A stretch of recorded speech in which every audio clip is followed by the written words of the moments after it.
ওমরে ফারুক রাদিয়াল্লাহু তাআলা আনহু আমর ইবনুল আসকে গভর্নর করে পাঠালেন। সেখানে আমর ইবনুল আসের ছেলে একটা প্রতিযোগিতায় রানার আপ হয়েছে, এক মিশরি সেখানে চ্যাম্পিয়ন হয়েছে। কিন্তু গভর্নরের ছেলে ও জিততে পারে নাই, ও রাগে ওই মিশরির গায়ের মধ্যে কয়েকটা লাঠি দিয়ে বাড়ি মেরেছে। মিশরি যে মদিনাতে ওমরে ফারুকের কাছে বিচার দিলেন, আপনার গভর্নরের ছেলে অন্যায়ভাবে আমার গায়ে হাত তুলেছে। সাইয়েদনা ওমরে ফারুক আবার ফরমান জারি করলেন, আসো মদিনাতে আসো। মিশরিকে ডাকলেন, ওই মিশরের গভর্নর আমর ইবনুল আস রাদিয়াল্লাহু তাআলা আনহুকে ডাকলেন, তার ছেলেকেও ডাকলেন। সবাই বসে রইল। আমর ইবনুল আস রাদিয়াল্লাহু তাআলা আনহু মাথা নিচু করে বসে আছেন, লজ্জায় কাচুমাচু। হায় হায়, আজকে আমার ছেলের কারণে আমিরুল মুমিনিন খলিফাতুল মুসলিমিন ওমরে ফারুকের কাছে আমি জনসম্মুখে লজ্জিত হচ্ছি। সাইয়েদনা ওমরে ফারুক বললেন, এই নাও লাঠি। গভর্নরের ছেলে তোমার মাথার মধ্যে যতগুলো বাড়ি মেরেছে, আজকে জনসম্মুখে তুমি অতগুলা বাড়ি মারো।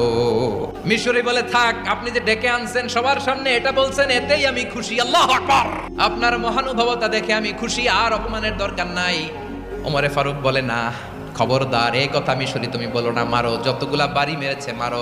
বাধ্য হয়ে মিশরি আমর ইবনুল আসের সামনে ওনার কলিজার টুকরা সন্তানের মাথার মধ্যে বাড়ি মারতে আরম্ভ করলেন। ঠিক যতগুলা বাড়ি গভর্নরের ছেলে আমর ইবনুল আসের ছেলে মিশরির গায়ে মেরেছিল, মাথায় মেরেছিল, মিশরি গুনে গুনে ততটা মারলেন। এই দৃশ্য দেখে ওমরে ফারুক রেগে মেগে আগুন, রাগের চোটে রাগ সামলাতে না পেরে, আর নিজেকে সামলাতে না পেরে মিশরিরে বললেন, ছেলেরে মারা শেষ হয়ে গেলে এবার বাবার টাক মাথার মধ্যে কয়েকটা বাড়ি মার। রাগের চোটে যে আমার পাঠানো গভর্নর আমর ইবনুল আস তার ছেলেকে কেন আদব তারবিয়া কেন শিক্ষা দিতে পারে না, ছেলেরে মারা হইলে এবার আমর ইবনুল আসের মাথার মধ্যে দুইটা মারো। এটা রাগে বলেছেন, এটা শাস্তি হিসেবে না। সুবহানাল্লাহ পড়ে, তোমরা আমাদেরকে সুশাসন শিখাও। বিশ্বনবী বলেন, আদল এটা যেন কোনো বিষয় না, এটা দিয়েই মানবিক সমাজ গড়তে হবে। আল্লাহ তাআলা কিয়ামতের কঠিন ময়দানে যেদিন স্বামী স্ত্রীকে চিনবে না, স্ত্রী স্বামীকে দেখে পালিয়ে যাবে, বন্ধু বন্ধুরে চিনবে না, পীর সাহেব মুরিদরে চিনবে না, মুরিদ পীর সাহেবরে চিনবে না, দলের কর্মী তার নেতারে চিনবে না, নেতা তার কর্মীরে চিনবে না, বন্ধু বন্ধুরে দেখে পালাবে। এই কঠিন মুহূর্তে সূর্যটা মাথার কাছে চলে আসবে, জমিনটা তামার জমিন হবে।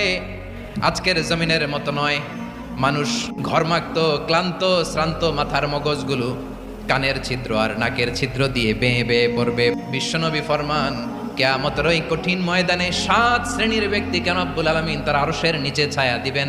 তার মধ্যে প্রথম শ্রেণীর ব্যক্তি হলো ইমামুন আদিল। ইমামুন আদিল, ন্যায়পরায়ণ শাসক, যে ইনসাফের সাথে বিচার করে, যে জাস্টিস সমাজে সার্ভ করে। আবার বিশ্বনবী বললেন, কিয়ামতের দিন যারা ন্যায় পরায়ণ হিসেবে আল্লাহর সামনে দাঁড়াবে, কিয়ামতের দিন রব্বুল আলামিন তার আরশের ডান দিকে ওই ন্যায় পরায়ণ লোকদের জন্য আরশের ডান দিকে একটা নূরের মিম্বারে তাদেরকে বসার সুযোগ করে দিবে।